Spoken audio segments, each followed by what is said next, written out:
Hey folks, Thomas here. Welcome back to Mears Lab. In today's video, we are going to discuss what every single part does inside of a Fender Champ 5F1 tube guitar amplifier. Here's where I found the schematic for this amplifier, and by the way, there's all kinds of other ones available here as well too. And then you type in Fender schematics, and right here, usually the top listing is here at the tube store. You just click on that. And this is this wonderful resource here. By the way, I'm not affiliated with them at all. I just think that this is really awesome and useful. So I want to make sure I share it with everybody here. And they've got them organized here by the early schematics. So the stuff that's generally pre-CBS, and then the stuff that's post-CBS. So like 1964, 65-ish and later is under this category. And the more modern stuff is here. So the stuff from the past few decades. So we're going to click under here, and you can see there's all these different amps here. You can see there's the Champs right there, Deluxe, Harvard, Princeton, Pro, Supers, Twins, everything is in here. And you can see the different versions of the Champ here, as there's different iterations of the amplifier that comes out over the years, and they improve the circuit. You can see there's the first one, the 5C1. And it has a 6 SJ7 preamp tube and a 6V6 power tube. That's kind of cool. And you can see then they went to the 5E1, and then they switched to the 12AX7 for the preamp tube and a 6V6 in the power section still. And then there is the circuit that we're going to look at today, which is my favorite one, and that is the 5F1 circuit. The reason why I would like to look at this circuit is because it's very similar to a lot of the greatest Fender amps ever made, and a lot of other great amps as well too, like from Marshall and even Vox and other companies like that as well too. And the reason why is because it's a very, very simple design. In fact, it's pretty much the most basic design for not just a Fender amplifier, but any tube amplifier possible. The design is very, very similar to the one that's found in the back of like a Sylvania or an RCA tube manual, the recommended circuit for the tubes that they manufacture. And so basically what Leo would have done way back in the day is he would have looked in the manual and then just kind of modified the amp circuit that was already in there to what he felt would address what he wanted to build, you know? And that's how we got to the beautiful amps that we have from Leo Fender to this day, and many other great designers as well too.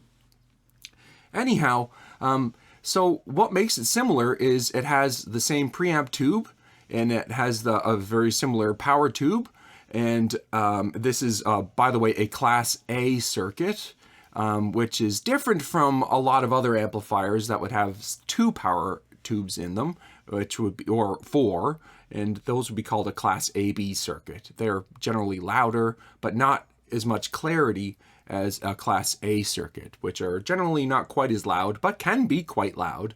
And yeah, but they are sort of like the most hi-fi sort of circuit you can get out of a tube, if you will.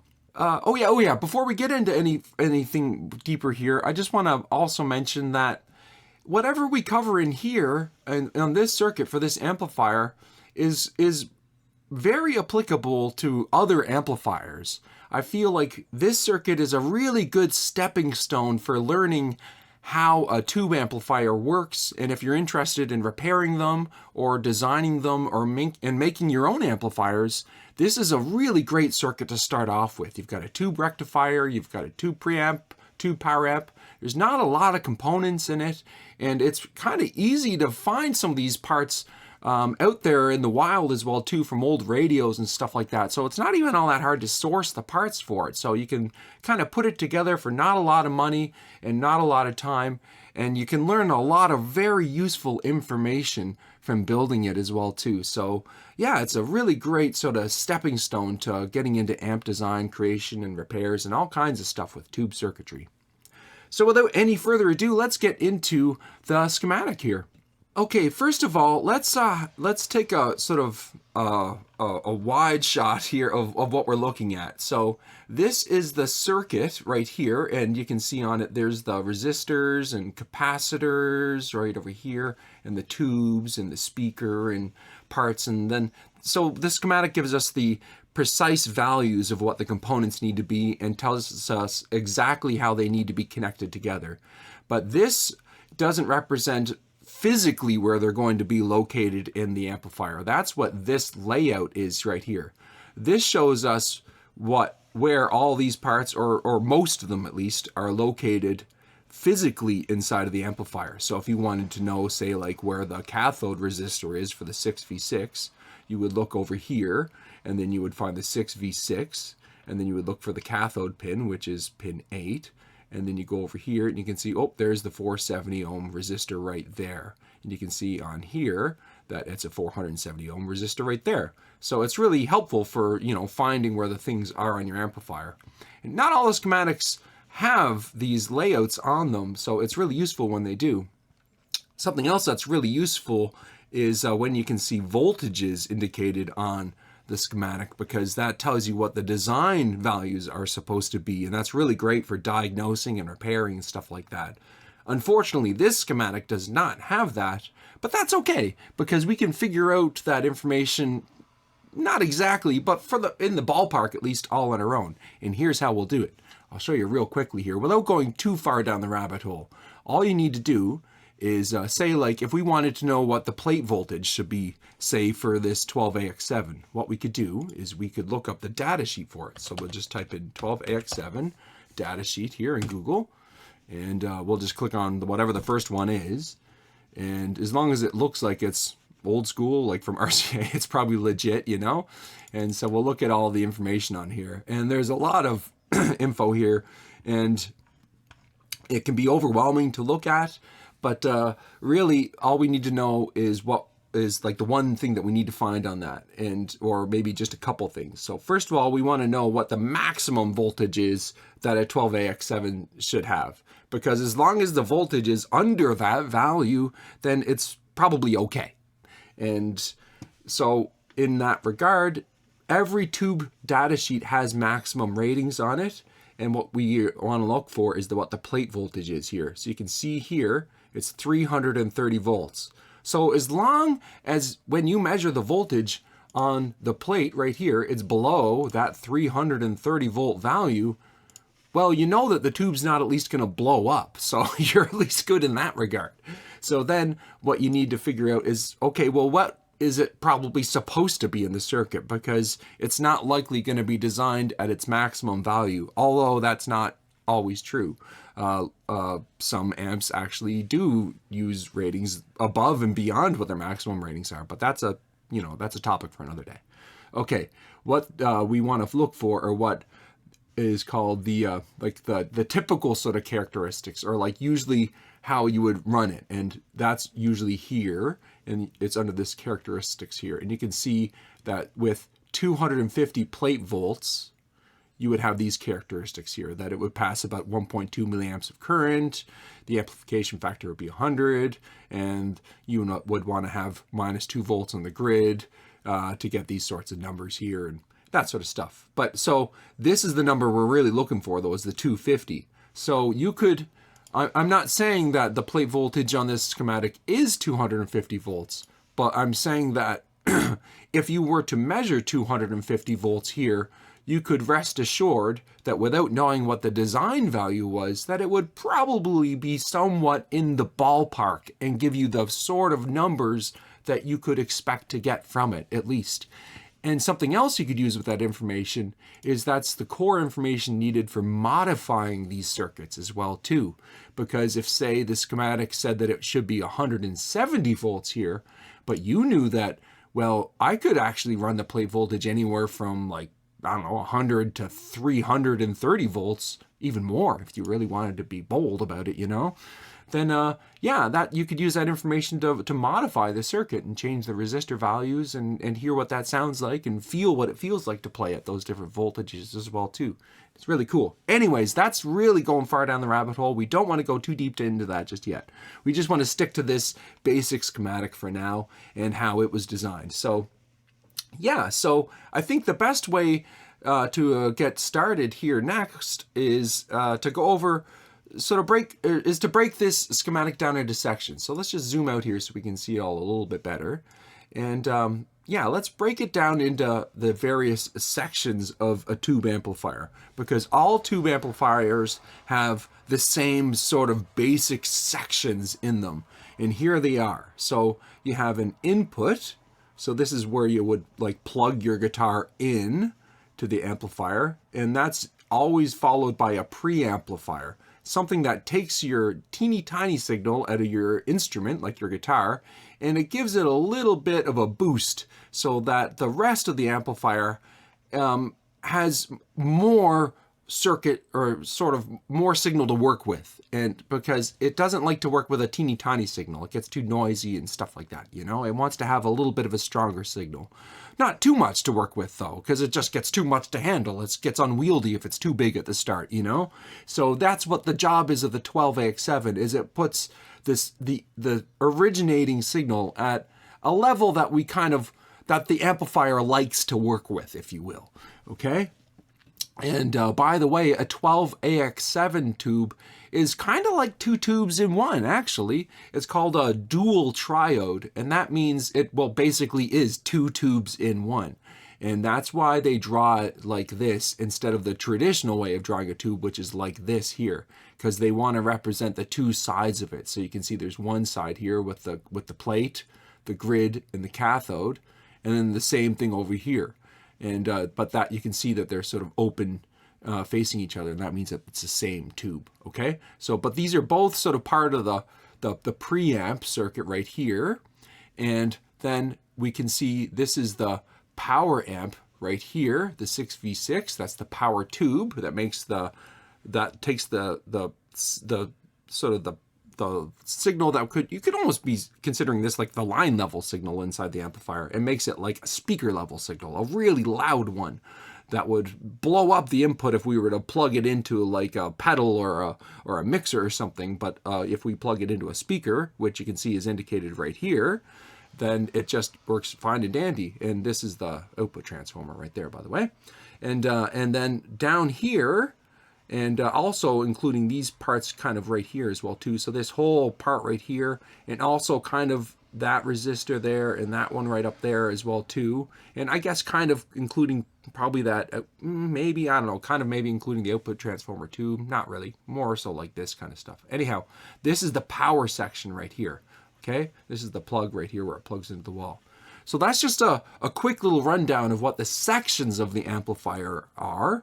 And that's useful to know because it just sort of helps to break things down step by step. So we're starting with a big overview here. This is like the whole circuit. And then we break it down a little bit into the chunks, like the input, the preamp, the power amp, the speaker, and the power, the actual like power for the circuit right here, okay? And then next what we'll do is we'll look at each of the parts that are in those separate sections, and then we'll talk about what they do as well too. Okay, but before we do that, I want to talk about how the signal moves through the amplifier, okay? And it's pretty cool, and it's really simple as well too. So we can ignore all of this down here because the signal doesn't touch anything down here, okay? The signal is going to start over here, and generally it always starts on the left side of the page on a schematic. And while we're on that note, usually the power section is always on the bottom of a schematic, and the output power section is usually in the top right corner. That's not always the same, but generally it's kind of always laid out like that on a schematic, okay?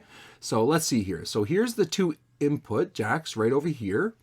And then, so this is where your guitar, you plug your signal in here, like your plug goes in here, and then your signal goes in here through either this resistor or this one right here, and then it goes in to the first tube here, and then it comes out of the plate, goes through a couple of little bits of stuff here, and then it goes into the second side of that same tube into its grid, and then it comes out of the plate there, and then it goes through here. Ignore these wires here, okay? It just goes through here, through that cap, and then it part of it goes down there, but it goes right over here to the grid, which is the input on the 6V6 tube, and then it comes out of the plate of the 6V6 through this transformer here, this output audio transformer, and then it goes here out the speaker. So once again, it goes, your guitar goes in here or no, let's go into input 1. Okay, so in here through input 1, through this resistor, over here into the 12AX7 tube, and then through it sort of into the second side of that 12AX7 tube, out of it here, into the 6V6, out of the 6V6, into the transformer, out of the transformer, and then into the speaker, and then out of the speaker. And that is how the signal travels through the amp. Now, it's way more complex than that. Not too complex, but it is more complicated than that. But basically, that's how it goes. You know, there's like some feedback here, and there's like some leakage happening over here and over here. And, you know, so we're going to get into that now, though. But we just needed to know with a basic rundown of how does the signal flow through the amplifier. And by the way, that's not just how the signal flows through a Champ 5F1. That's how the signal flows through basically all tube amplifiers, more or less. And this is about as simple as it gets right here, but in a really complicated circuit like a twin, or which I guess, you know, it's not really that complicated, but it's more complicated. It just goes through more stuff, but it follows the same sort of path, if you will. Like you could put more 12AX7s in a row in the amplifier, like, and just think of them like guitar pedals, like plugging your guitar, you're plugging your guitar into one pedal after the other. It's kind of the same idea. You know, you could do that to give you more gain, sort of an idea. In fact, that's a really cool way to look at the way an amplifier is laid out, its various sections, is looking at it just like guitar pedals, really. You know, if you were to plug your guitar in here, your 12AX7 would be like, I don't know, like a preamp pedal. It could be like your clean boost pedal, almost, if you will. And a 6V6 could be like your distortion pedal, like the thing that makes it loud or whatever, you know? And it's kind of cool, you know? And then this right here would be like basically like your power plug that you plug into your pedals right here. Anyways, okay, let's get back to the 5F1 schematic here, because I think we're just about ready now to talk about what each and every single part does inside this circuit. Okay, well, let's get started. Okay, so over here, these are the input jacks, number 1 and number 2, okay? And you can see they're sort of wired together. I'm not going to go into the nitty-gritty of how this works. If you're interested on that, there's a great channel on YouTube. It's called Uncle, I don't know the exact name of it, but it's Uncle Doug's Vintage Amp Repair. And it's so great, such a great resource. And he has a really wonderful video where he describes how this input circuit works. So I recommend you check that out for a description on how it works. But here's what the actual parts do, at least anyways, okay? So here's a resistor here with a value of 1 meg, and there's 2 more resistors before it hits a tube, and these are both 68K, okay? So say if you were to plug your guitar into input number 1, it goes here, and then part of your signal is gonna get leaked off to ground through this resistor here, the 1 meg value, and this is called a grid leak resistor, okay? Because this is going to set the input impedance for the circuit, and we're not going to get into impedance right now. I'll end up rambling on for forever about it, but just know that this is what sets your input impedance for the circuit, is this value right here. And what this 68K does here, and this one here, is these are the grid stopper resistors. And what this does is it sort of just lowers the amount of current that's hitting the grid right here so that you don't overload the input of the tube. You don't send too much signal to it, because if you send too much to it, it won't operate correctly.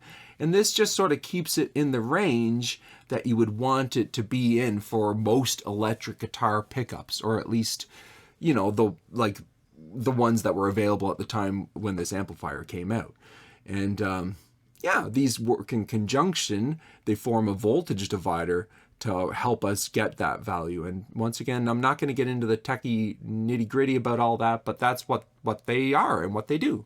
Okay, so your signal then goes into the grid of the 12AX7. We'll call this the first side, and which in the pin out of the tube, this would be pin 7, yes, 7 on the 12AX7 tube.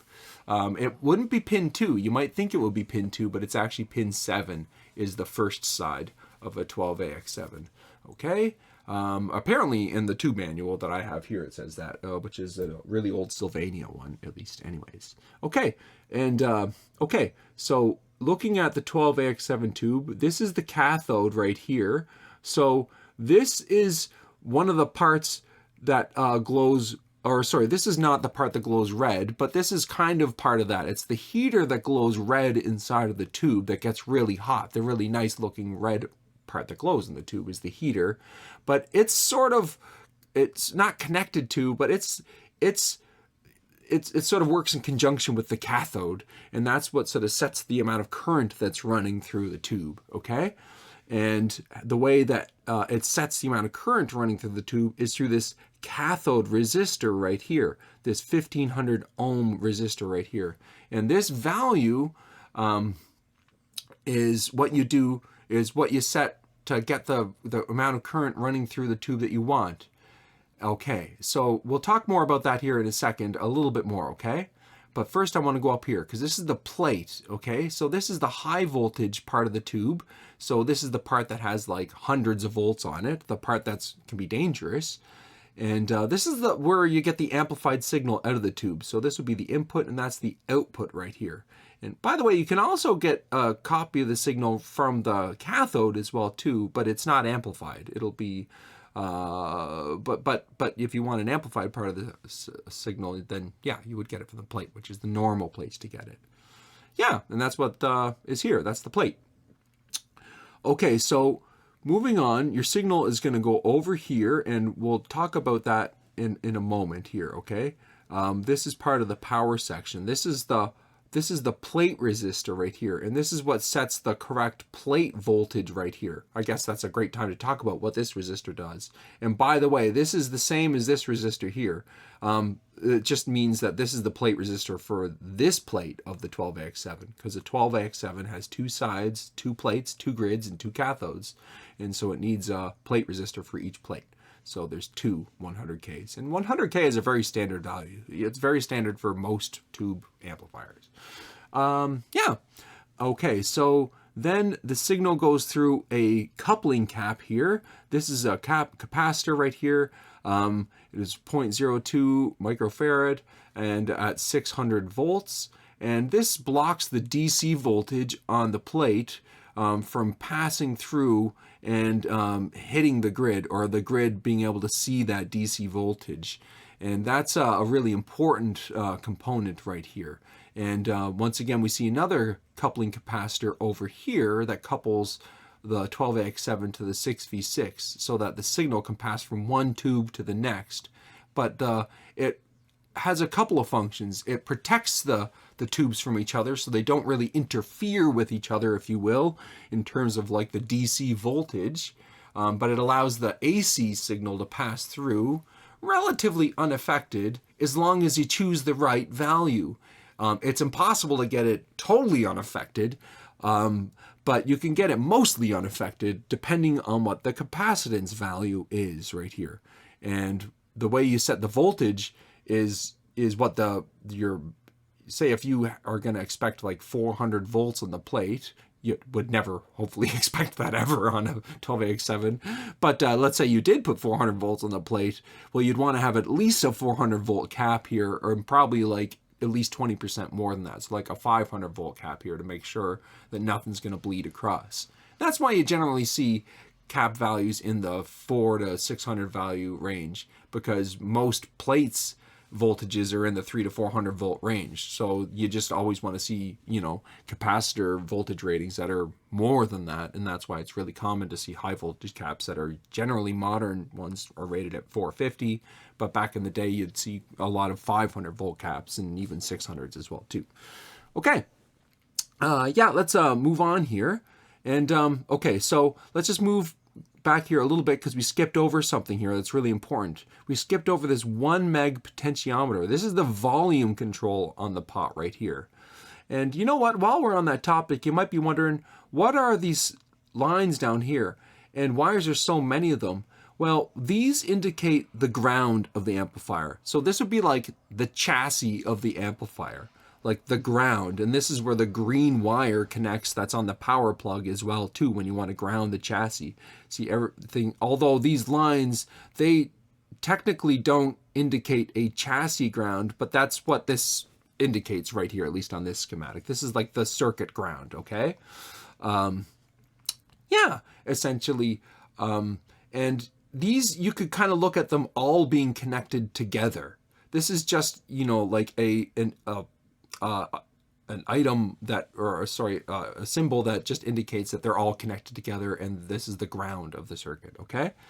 Yeah, so I don't think we skipped over anything else. Okay, coupling cap, we looked at plate resistor. That's the volume control right here. It has a 1 meg value, and you can see, you know, on a potentiometer it has 3 tabs. Well, this would be 1 tab on the outside, the other tab on the outside, and this is the tab on the middle called the wiper right here. So the signal goes into the pot and then out through the wiper, and then some of it goes out here from the other side as well too.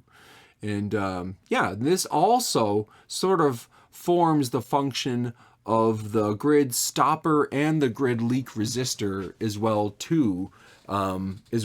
So it, you know, technically you wouldn't call it a volume. It's like, that's what it does. It's like the grid stop and leak resistance. But like, yeah, you could just call it like the volume control. That's what it does, okay? Yeah, and then we see another cathode resistor here, and there's the cathode. And although this is drawn kind of backwards, it's the same thing, okay?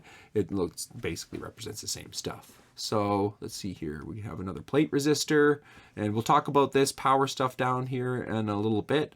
Okay, over here, yeah, we see a coupling capacitor, and we see this is a 220K, yeah, the leakage resistor. We already talked, no, we didn't talk about that, okay? So the signal goes into the grid. Technically, it doesn't actually go into the grid. It's more like detected by the grid, because the signal doesn't actually go into the tube. It's more like this is the amount of voltage at the grid, and when the grid has a voltage at a particular level, then that's what influences the amount of current that can pass through the tube, okay? So, yeah. So what this grid leak resistor does is this sort of sets the amount of voltage and the operating current here at this point, and it allows a lot of voltage to go in, but not too much that's going to overload the input of the 6V6, because if we were to plug, say, like a guitar with maybe higher output pickups than normal into the amplifier, then the volume, it's kind of, you would think that the volume here coming out of the 12AX7 might be louder than normal, and then so you would want to make sure that you have plenty of headroom here so that you're not going to overload the input of the 6V6, so that you can maintain a really nice clean sounding signal without any distortion in it. So that's what the grid leak resistor does, is it allows, say if it wasn't there, all of this amplified signal here would go directly into the 6V6. But it wouldn't work like that. You have to have the signal going somewhere, because it can't go into the 6V6. It's like a no, it's like a dead end road. It needs to go to the ground, okay? It needs to go somewhere. The 6V6's grid, and all grids, are happiest whenever they're like, oh, they're like standing on the side of the road, and they're like, oh, cool, that's what the voltage is. Nice, awesome, that's what I like to see. And that's kind of like how they would think if 6V6s could think, or maybe they do, and I just am not aware of it, but I don't know. If they do think, that's probably how they think. I speculate, at least, anyhow. Okay, yeah, so moving on. Okay, so here's the 6V6, the big power tube in the amplifier, and it also has a cathode resistor here of 470 ohms, and it has the same function as the cathode resistors on the 12AX7. This is what sets the current for the tube. And you know, technically speaking, you don't even need a cathode resistor, really, but you need to have kind of something there for the actual tube to amplify it all. But like for it to turn on and actually do what a tube does and glow and work, you could actually just connect the cathode directly to ground and then fire some plate voltage into it. But what would happen is the current would be really high, and it would probably burn the tube out, and probably the transformer and some other stuff as well too. So that's why we add a cathode resistor, is to get that current running at exactly the amount that we really want it to be running through for the sort of the design values that we had in mind for the amplifier. So yeah, that's why we would set it to any particular value, you know. And once again, if you look in the data sheets, they often will tell you what these values are as well too, and you can figure that out from these charts as well too. You can see here that, you know, like if you wanted to have, say, 2 milliamps on the plate at 200 volts, then you'd probably want to have about minus 1 volts on the grid. And so then you would need to calculate at that current and that voltage, you would need so-and-so resistance, sort of an idea. And you could use Ohm's law to figure that out. And yeah, it's pretty cool. Okay, so we've got a capacitor over here, and it's this 25 microfarad at 25 volt, which is a very common value in a lot of Fender amplifiers. And a lot of other amplifiers have cathode resistors over here on the 12AX7s as well too. And I remember my dad telling me a long time ago, and it holds true to this day, that what this does is it adds more bass. It's like a really simple way of looking at it, is this adds more bass to the amplifier. Essentially, it just gives more power available for the low frequencies, gives them a little bit more current available, so that you get basically more power in the low end of your amplifier. And so if you have a larger value here, you get a little bit more. But you got to be careful that you don't make the value too big, because it can lead to like feedback and parasitic oscillations in the low frequency range. For example, like there's an amp that I was building, and when I was designing it, I made these values too large. I think I went to something like 33 or maybe even 47 microfarad. And at low gain settings, it's not really that big of a deal, but this was a high gain amplifier with two 12AX7s in the preamp section. And so it can produce a lot of distortion. And at those higher gain values, it just starts to oscillate like crazy in the low end. And so that's how you can control that, is with these cathode values right here. And so if you were to analyze the circuit with a scope and find out, well, where is the oscillation starting from? Well, it's likely somewhere located. It's probably something to do with what the this cathode capacitor is doing here. It's in the low frequency range, okay? Anyhow, yeah, that's what this one does. And once again, you could, if you wanted to modify this, you could take this same cap, another 25 at 25 volt, or 25 microfarad, 25 volt, and you could just slap one right across this 1500 ohm resistor right here, and you could slap another one right across there, and yeah, you'll get more bass out of the amplifier. And since it's not a very high gain circuit, you're probably not going to have to deal with much feedback. And if it did, then you could just take that value and lower it. You could go to like 10 microfarad or something. Like, anything's better than nothing. So yeah, that's a kind of a cool improvement. And some of the amps that I've built, yeah, actually most of the amps I've built, I generally always add some sort of capacitance value there. I think in that high gain circuit, it ended up being in the 10 microfarad range. And it still howls a bit at really, really high gain settings, but you know, that's fine. I don't mind. I kind of actually like it when the amp can get unwieldy, you know, so that you have the option to get there if you want to sometimes, you know, but you don't have to take it there all the time, you know. It's cool. Yeah, okay, so let's get back to the circuit here. Yeah, so there's the grid, there's the cathode on the 6v6, we've got a plate, but now we got something else, another squiggly line here that we didn't see before in the other tubes, and this is called the screen grid. And what this does is it sort of helps direct the electrons that are passing through the tube, that are boiling off of the cathode here and flying towards the plate. It helps direct them towards the plate, because without it, some of the electrons will hit the plate and deflect off of it and then fly around the tube, and then it loses some of its efficiency. And so that's the benefit of the screen grid, is it's basically just helps sort of direct the electrons towards the plate, so that you get more efficiency and more power out of the tube. And you can it's in many designs, the screen grid is actually wired directly right to the plate. It's okay to run them together, only up to a certain voltage though. I think it's maybe 315 volts, something like that. But generally you would run it at a slightly lower voltage than the plate, because that's where you start to get the most efficiency out of it. And so that's where, if you have ever heard of something like ultra linear transformers, that's they generally have a tap off in the transformer that puts the screen grid at the optimum level for most or power tubes. So you don't need to pick the resistance value yourself, and it runs it even more efficiently as well too, which is pretty cool. So that's so that's what that is, the screen grid. Moving on, this is the output transformer here, the audio transformer.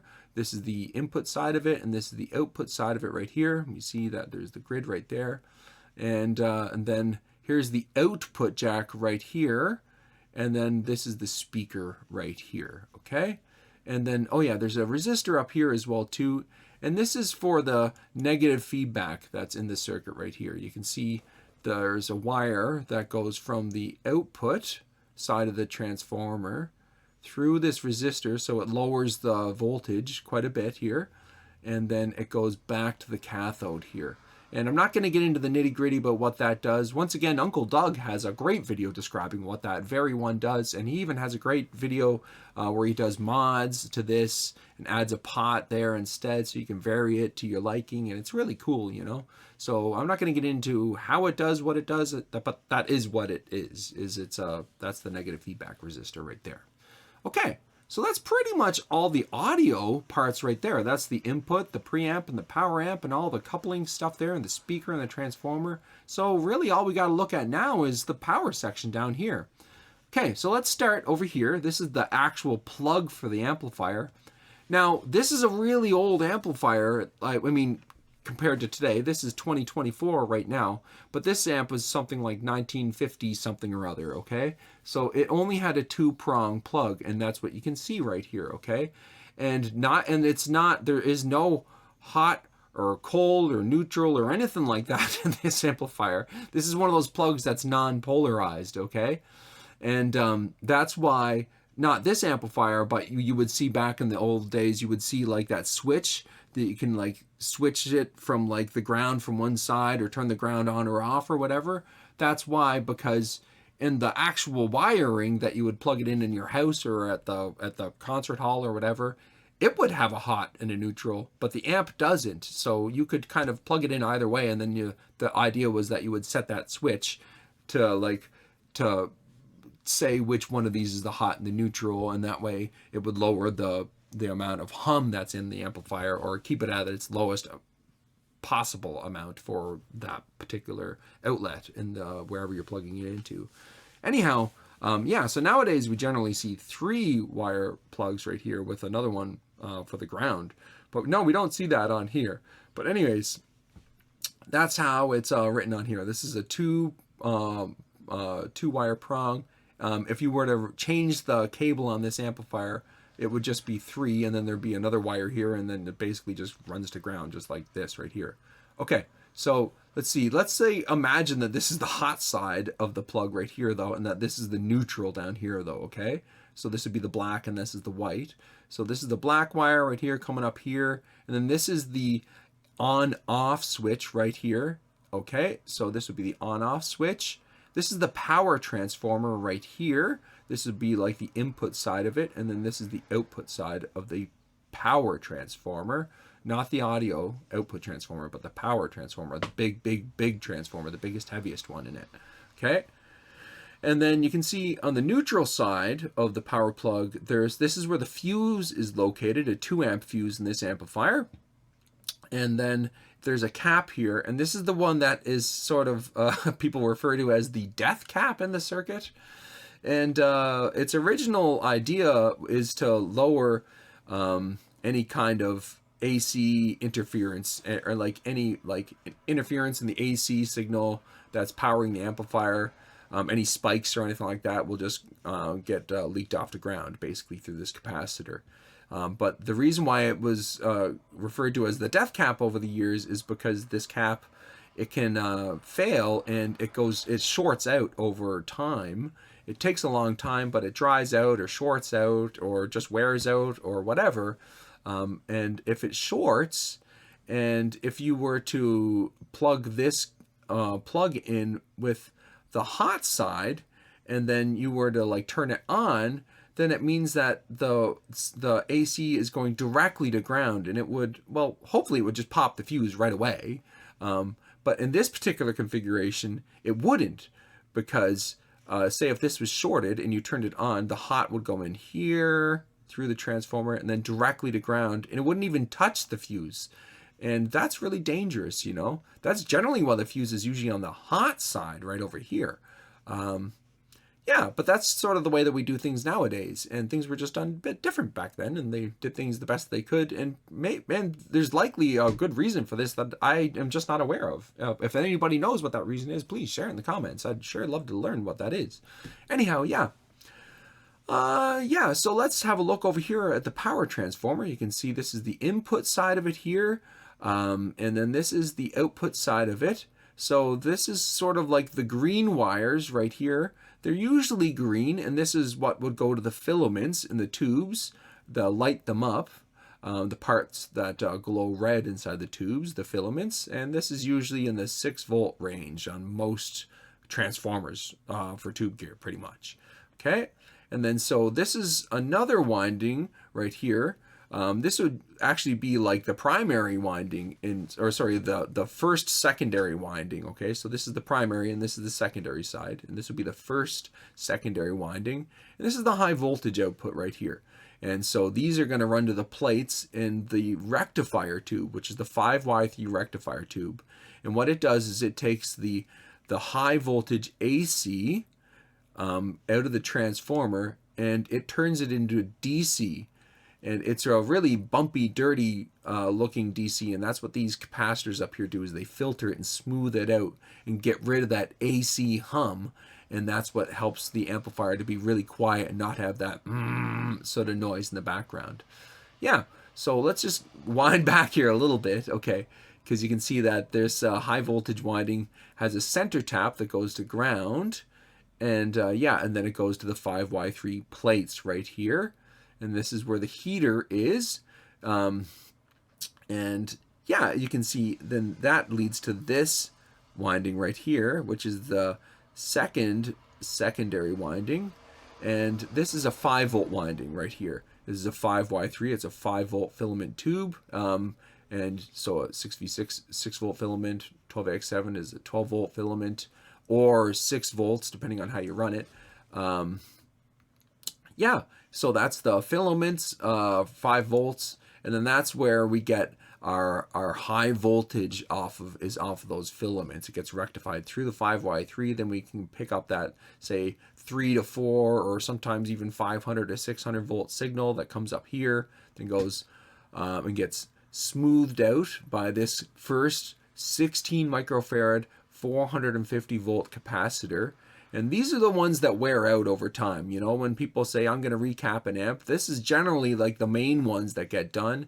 And then usually these cathode caps get done as well too, if needed. But if they're not worn out, then you don't touch them, because these have a lot to do with the tone of the amplifier. So you definitely don't want to touch them if you don't need to. These ones aren't really so much tone. These are, but they do definitely affect the tone. Absolutely they do. But like not to the degree that these really do. How they would affect the tone is mostly in terms of like the noise level that's in the amp, the amount of hum that's in the amplifier. But that can indirectly affect things like the amount of bloom in your playing, and how punchy the amplifier feels, and what the low end feels like, and things like that too. If this capacitance value is too low or even too high, although you can't really ever get it too high, you know, but yeah, but you definitely want to have these right, you know. Back in the day, they these values were a lot lower than what you would usually set them for nowadays. Like in the amps I build, I generally use 22 microfarad for all of these filter capacitors. But back in the day, there's like 8s and 16s in here. And the reason why is because caps were so much more expensive.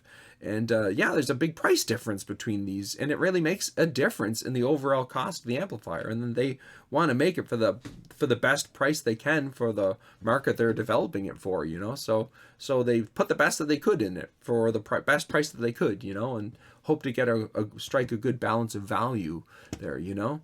Anyhow, yeah. Nowadays the cost is actually, I don't know, because I wasn't around back then, you know, but I'm guessing it's better now, or it's more equal or something. I don't know. It's just, I find the price difference is not that much between like a 10 and a 22 microfarad high voltage cap. So I think why not just go for the higher value one? Of course, so you get more capacitance and more smoothing ability.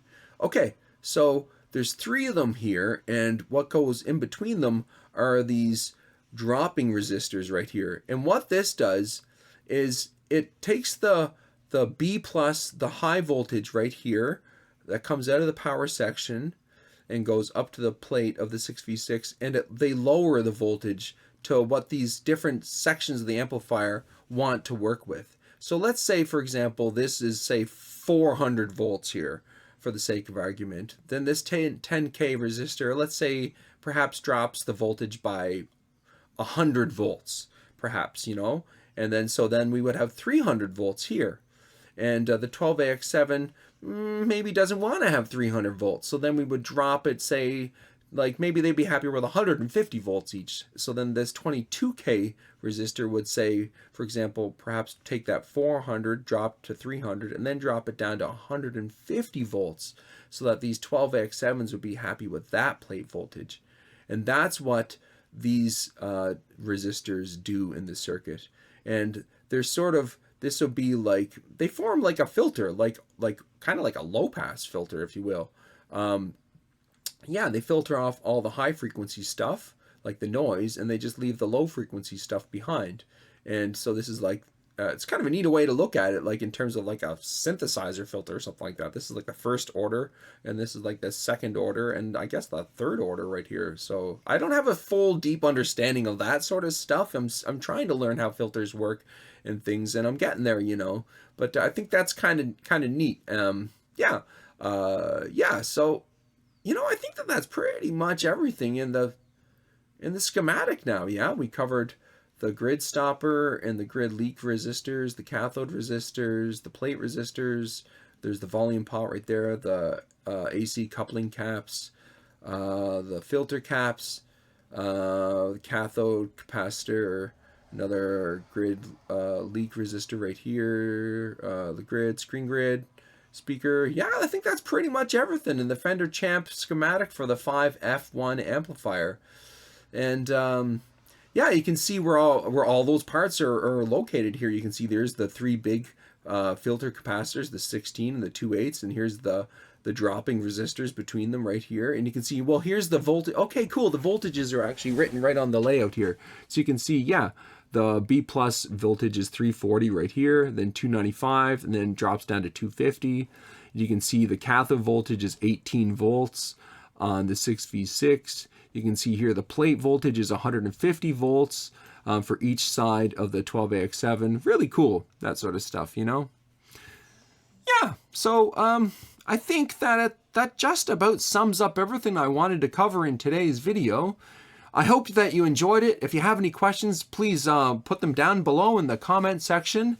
And I really appreciate y'all watching. Thank you very much, and have a great day.